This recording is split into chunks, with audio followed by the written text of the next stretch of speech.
आज हम cyber literacy के बारे में हम जानेंगे।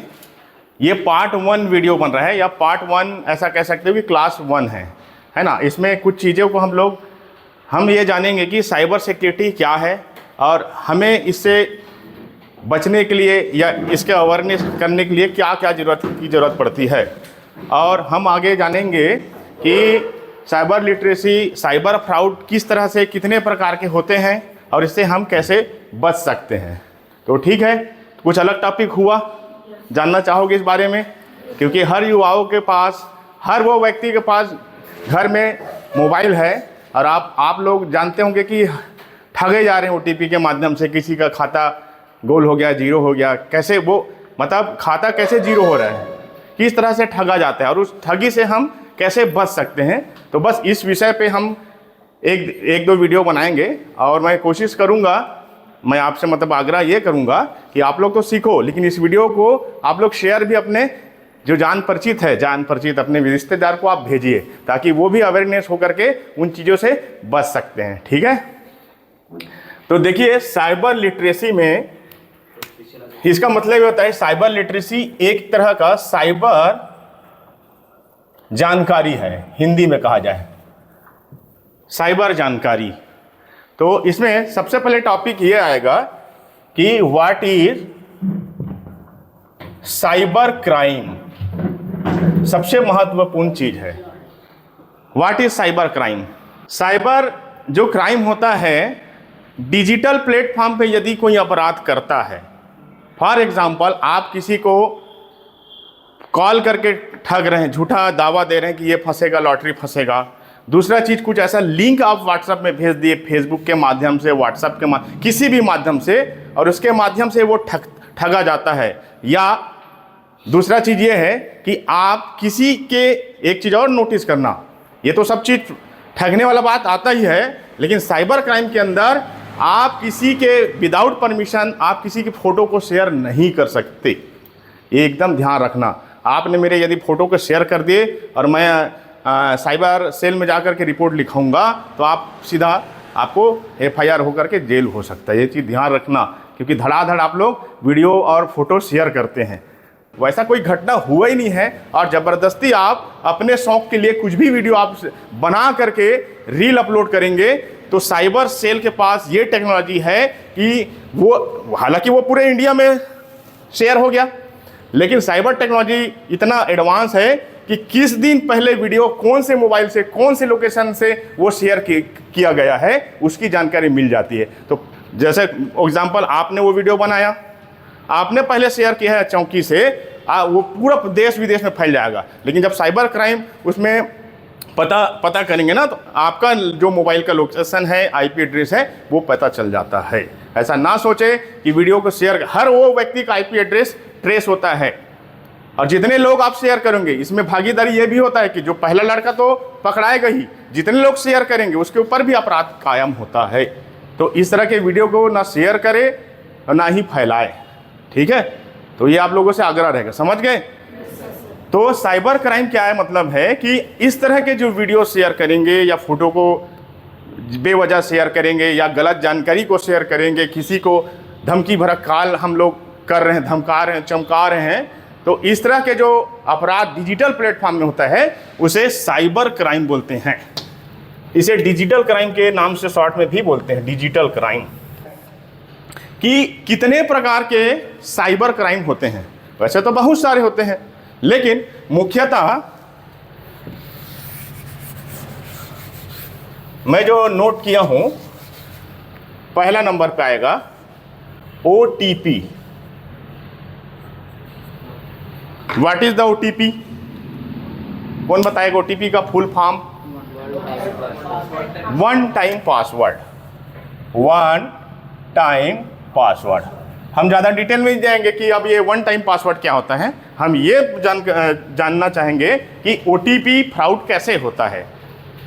अब जनरली क्या होता है, OTP one time password mobile पे भेजा जाता है, या किसी भी डिजिटल प्लेटफॉर्म में, लैपटॉप भी हो सकता है या आपका मोबाइल भी हो सकता है। अब OTP कब जनरेट होता है? जब आप बैंक का ट्रांजैक्शन कर रहे हैं, उस समय या तो खाता का लेन देन जब हो रहा है, और उसको कंफर्मेशन करने के लिए आपके पास OTP आता है।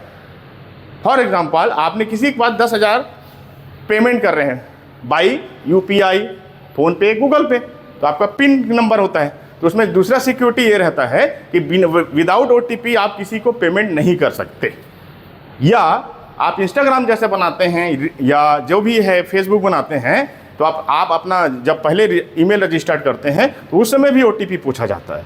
तीसरा कि आप अपने ईमेल या कोई भी डिजिटल अकाउंट को जब पासवर्ड चेंज करते हैं उस समय भी वेरिफिकेशन के लिए OTP पूछा जाता है। OTP इसलिए पूछा जाता है कि जैसा आपने फेसबुक का पासवर्ड बदल रहा है या जीमेल का पासवर्ड जब बदल रहे हो तो कंपनी इतना सिक्योर करती है कि वो मेरा अकाउंट है, कोई दूसरा तो नहीं बदल रहा है पासवर्ड। समझ रहे हो बात को? भाई मैं पता ही नहीं चल पा रहा है कि मेरे अकाउंट में लॉगिन है। अब दूसरा व्यक्ति जब कोई पासवर्ड बदलेगा तो वेरिफिकेशन के लिए जो पहला ओनर है उसके पास कंफर्मेशन के लिए OTP जाता है, तभी तो पता चलेगा। अब जब तक मैं OTP उसमें लॉगिन डालूंगा नहीं तब तक मेरा पासवर्ड बदल नहीं सकता तीसरा व्यक्ति। तो इस मामले में क्या होता है, OTP बाईपास फ्रॉड होता है। OTP बाईपास दूसरा इसी के अंतर्गत रहेगा ना। अब इसको मैं समझाऊंगा OTP बाईपास क्या होता है। बाईपास फिजिकल चीज में हम देखेंगे कि कई ठग आपको कहीं देश के किसी भी कोने से बैठ के आपको कॉल करेंगे कि आपका लॉटरी लगा है ना। जनरली एक छोटा सा उदाहरण आपको बता रहा हूं कि आप जैसा, आपका क्या नाम है? उमेश कुमार। आज जैसे ही ये मोबाइल चालू किया सो उठ करके बढ़िया फर्स्ट क्लास के व्हाट्सएप में एक मैसेज आया कि आपका 10 लाख की लॉटरी लगा। ये खुश हो गया, आज तो बहुत बढ़िया दिन है जी, मंगलवार है ना। ये खुश हो गया। थोड़ी देर बाद एक कॉल आता है इनके पास कि आपका 10 लाख की लॉटरी लगा हुआ है, तो हम एक लिंक भेज रहे हैं या एक OTP जाएगा सर, है ना, और आप उस OTP को बताएंगे और इसमें सिर्फ आपको 5,000 रुपये देना है। तो भाई कोई भी व्यक्ति लालच में आएगा ही। 10 लाख मिल रहा है, अरे 10,000 भी मांगेगा तो उसके बदले मेरे को 10 लाख रुपए मिल रहा है, तो कोई भी झांसे में आ जाएगा। वो प्रोसेस विद इन आपको कॉल पे या व्हाट्सएप कॉल के माध्यम से आपके पास OTP जाएगा। जैसे ही आप OTP जैसे ही भेजेंगे आपका मोबाइल हैक हो जाएगा, आप कुछ भी नहीं कर पाएंगे उस समय। दूसरा प्रोसेस ये होगा कि OTP बाईपास करके आपका जो गूगल पे और फ़ोन पे है, मान लो आपके खाते में कितना है, सपोज दैट कि 15,000 पड़ा हुआ है, आप 10 लाख के लालच में आकर के उस OTP को दूसरे व्यक्ति को जब बताते हैं तो वो OTP को बाईपास करके आपके खाते से जितना राशि आपका रहेगा वो गायब। तो इस तरह से OTP का मिसयूज करके जो हैकर्स होते हैं, फ्रॉड्स होते हैं, तो OTP के माध्यम से आपके मोबाइल को भी हैक कर सकते हैं, आपके जो खाता में पैसा है उसको भी छू मंतर कर सकते हैं। तो किसी को भी OTP नहीं बताना है।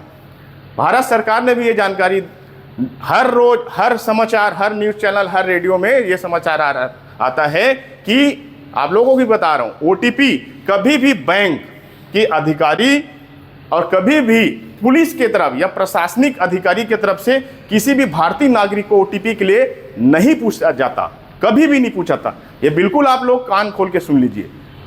अगर कोई बैंक है ना, पासवर्ड बदलने के लिए या खाता चेंज करने के लिए या जैसे भी जो भी बैंक का जो प्रोसेस होता है, कभी भी OTP नहीं पूछा जाता।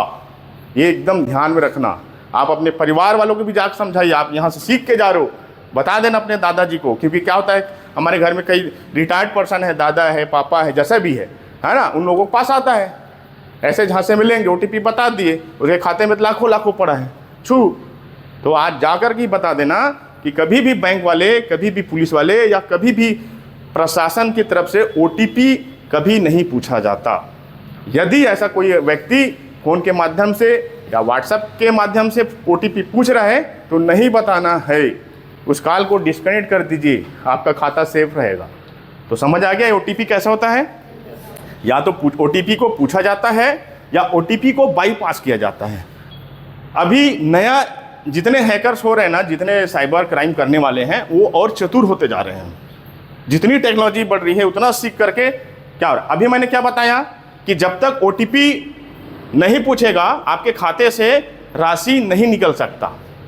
लेकिन अब टेक्नोलॉजी थोड़ा सा बदल गया है, बिना OTP पूछे भी आपके खाते से पैसा निकाल सकते हैं। पहले मैं बताया कि भाई OTP बताने नहीं है, लेकिन कई लोगों के पास OTP बताने के लिए कॉल आएगा, लेकिन कुछ कंडीशन में ऐसा हो रहा है भैया बिना बताए आपके OTP जनरेट किए, जो बिना OTP बताए आपके खाते से भी पैसा निकाला जा सकता है। वो प्रोसेस होता है हैकर के द्वारा OTP को बाईपास करके। अब ये प्रोसेस कैसे होता है, यदि आप किसी लिंक में क्लिक करते हैं, किसी फोटो पे क्लिक करते हैं, तो उस पे क्या है, हैकर लोग एक्सटेंशन फाइल अंदर में छुपा कर रखते हैं।